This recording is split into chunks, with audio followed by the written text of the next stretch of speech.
Hello there! There are many different types of bad films out there.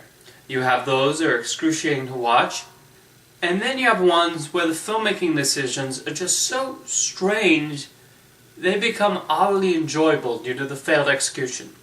Examples of this will be Dungeons & Dragons, The Happening, and most infamously of them all, Troll 2. This could have been merely a bargain bin direct-to-video release just forgotten in the seas of time. However, there are so many hilarious problems in the film. It's one of those bad films that needs to be seen. Oh, it's a terrible and horribly made piece of cinema, but also one of the funniest films ever made.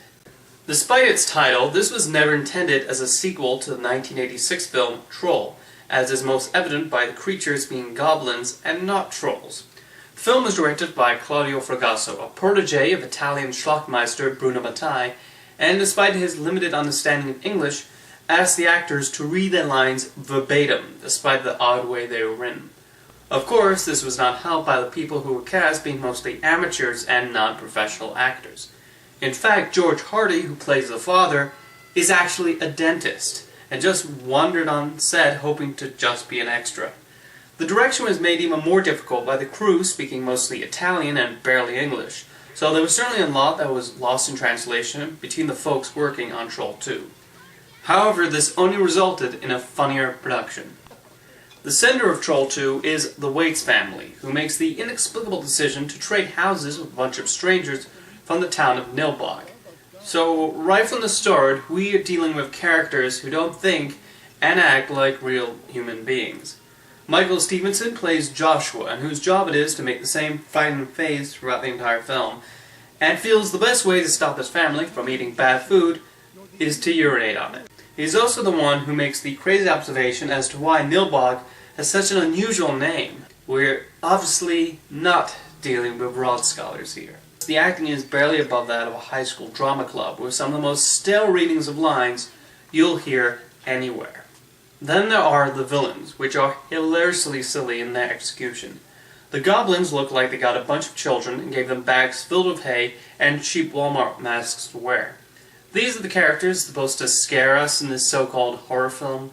They are led by this woman, who talks at the speed of a drug turtle.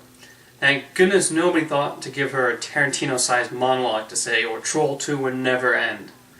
The goblins in their clan are powered by the power of vegetables, which, considering they're cannibals, makes perfect sense. Okay, so they turn their victims into human vegetables, but they're still people. The goblins' biggest weakness, you ask?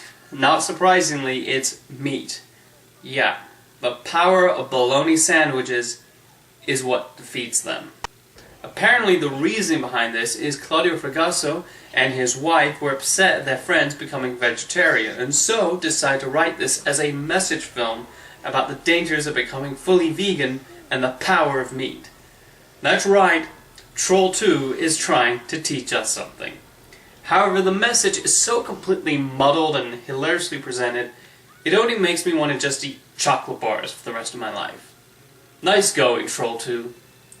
The shoddy production values also aren't very good, with the houses being absolutely barren and the worst makeup imaginable. There is something to admire about an Ed Woodian production with a small budget that tries to do best it can. I guess it's appropriate that, like a lot of Ed Wood's films, this matched fine audience from late-night television airings and a small fan base growing out of people recommending it to others to enjoy its silliness and ridiculous nature.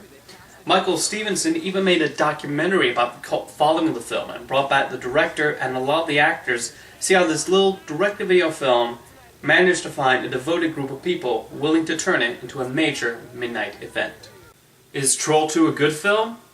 No, it's a very poorly made piece of schlock. However, it's also a very entertaining piece of schlock, and its madness certainly has to be seen to be believed. It really shows how subjective the term bad film is when it can be applied to something that brings so much enjoyment in its silliness. See you next time.